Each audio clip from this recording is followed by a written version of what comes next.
Beritakanlah firman, siap sedialah baik atau tidak baik waktunya. Shalom, puji Tuhan. Saya percaya kita semua ada dalam berkat, pertolongan dan perlindungan Tuhan.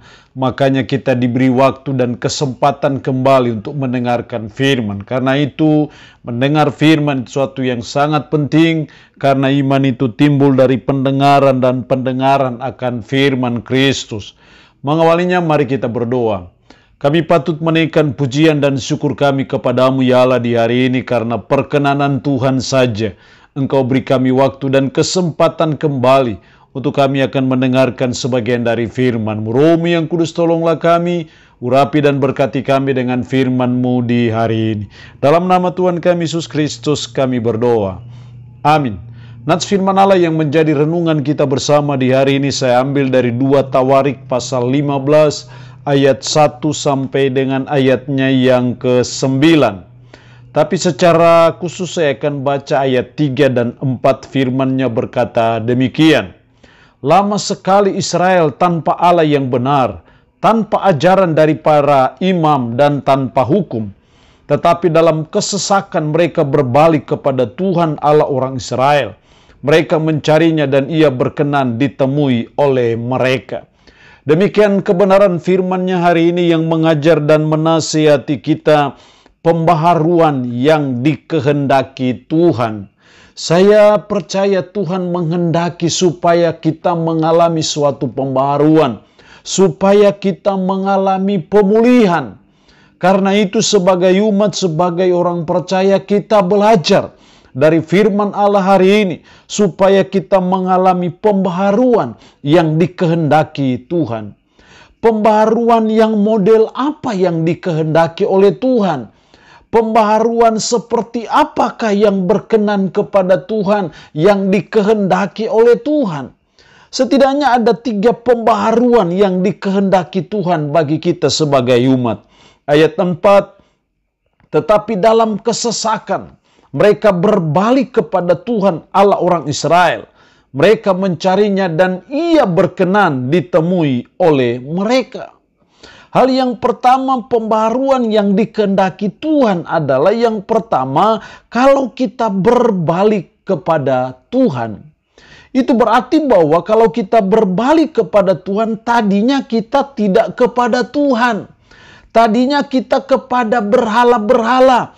Makanya dalam ayatnya yang ke-8, ketika Asa mendengar perkataan nubuat yang diucapkan oleh Nabi Azaria bin Oded itu, ia menguatkan hatinya dan menyingkirkan dewa-dewa kekejikan dari seluruh tanah Yehuda dan Benyamin dan dari kota-kota yang direbutnya di pegunungan Efraim. Ia membaharui mesbah Tuhan yang ada di depan balai bait suci Tuhan. Jadi yang dilakukan umat Israel pada waktu itu adalah mereka berbalik kepada Tuhan. Berbalik dari berhala-berhala, berbalik dari penyembahan-penyembahan berhala yang tidak dikehendaki Allah. Dan mereka berbalik kepada Tuhan. Itu yang Tuhan kehendaki. Jadi kalau selama ini kita menyembah berhala, kita punya jimat-jimat, punya pakatan-pakatan, kalau kita mau pembaharuan yang dikehendaki Tuhan adalah kita buang itu. Kita tinggalkan berhala-berhala itu dan kita berbalik kepada Tuhan yang menciptakan langit, bumi, laut dan segala isinya. Tuhan yang disembah oleh Abraham, Ishak dan Yakub. Tuhan itu yang menyatakan diri dalam diri Yesus Kristus. Itulah Tuhan yang benar. Makanya kita belajar untuk berbalik kepada Tuhan. Sehingga hanya kepada Tuhan saja kita menyembah dan tidak boleh kepada yang lain. Yang kedua, pembaharuan yang dikehendaki Tuhan dalam ayat 12 dan 13. Mereka mengadakan perjanjian untuk mencari Tuhan Allah nenek moyang mereka dengan segenap hati dan jiwa. Setiap orang baik anak-anak atau orang dewasa, baik laki-laki atau perempuan yang tidak mencari Tuhan Allah Israel harus dihukum mati. Di sini kita melihat hal yang kedua yang dilakukan umat Israel. Suatu pembaharuan yang dikehendaki Tuhan adalah mencari Tuhan dengan segenap hati. Makanya dalam ayatnya yang ke-12 mereka mengadakan perjanjian untuk mencari Tuhan, Allah nenek moyang mereka dengan segenap hati dan jiwa. Dengan segenap hati mereka mencari Tuhan.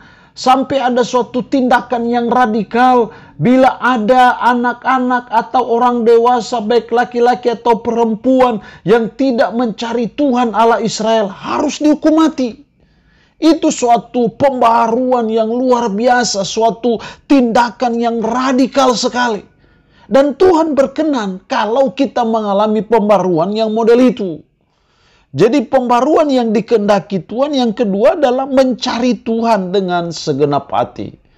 Mari kita belajar dan terus berusaha supaya kita mencari Tuhan dengan segenap hati, datang ibadah dengan segenap hati, datang sembahyang dengan segenap hati, karena kita mencari Tuhan. Bukan mencari orang lain, bukan mencari popularitas, bukan mencari unjuk gigi kepada orang lain. Tapi kita mencari Tuhan dengan segenap hati. Dan pembaruan seperti itu yang dikehendaki Tuhan. Yang ketiga, ayat 14 dan 15. Mereka bersumpah setia kepada Tuhan dengan suara yang nyaring, dengan sorak-sorai dan dengan tiupan nafiri dan sangkakala. Seluruh Yehuda bersukaria atas sumpah itu, karena dengan segenap hati mereka bersumpah setia, dan dengan kehendak yang bulat mereka mencari Tuhan. Tuhan berkenan ditemui oleh mereka dan mengaruniakan keamanan kepada mereka di segala penjuru.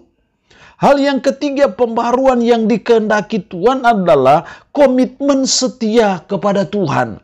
Dalam ayat 14 tadi mereka bersumpah setia kepada Tuhan.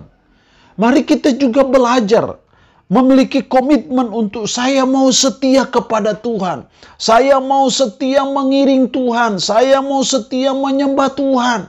Sehingga sekali kita beribadah kepadanya, seterusnya dan selamanya tetap beribadah kepada Tuhan. Sekali kita menyembah Tuhan, hanya kepada Tuhanlah kita menyembah.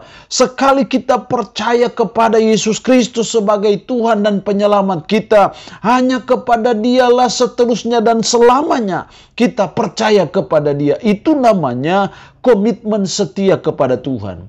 Artinya bahwa situasi apapun juga, kondisi apapun juga yang menimpa, yang terjadi dalam hidup kita, kita belajar untuk berkomitmen setia kepada Tuhan.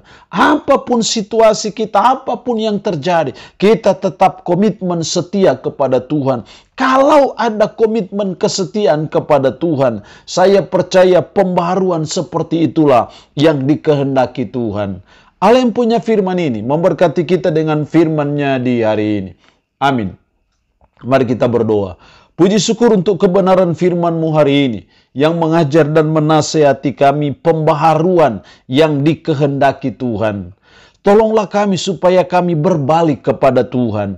Tolonglah kami mencari Tuhan dengan segenap hati. Tolonglah kami supaya kami berkomitmen setia kepada Tuhan.